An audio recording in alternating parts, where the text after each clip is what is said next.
আচ্ছা, যদি বলি শয়তানের ধারণাটা আজকের যুগে নতুন রূপ নিয়েছে, চলুন এই ব্যাপারটা একটু ভেঙে দেখা যাক। বলা হচ্ছে এই আধুনিক রূপ দুটো, একটা হলো সোশ্যাল মিডিয়া আর অন্যটা হলো নফস। কিন্তু সোশ্যাল মিডিয়া বা নফসকে কেন শয়তানের রূপ বলা হচ্ছে, এটা বুঝতে হলে আগে পুরনো ধারণাটা দেখতে হবে।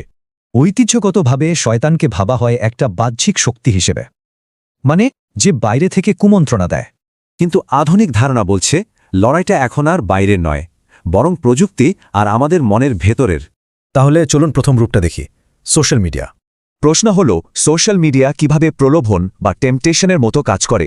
এটা তুলনা, ঈর্ষা, সময়ের অপচয়, এমনকি আসক্তির মতো বিষয়গুলো তৈরি করতে পারে।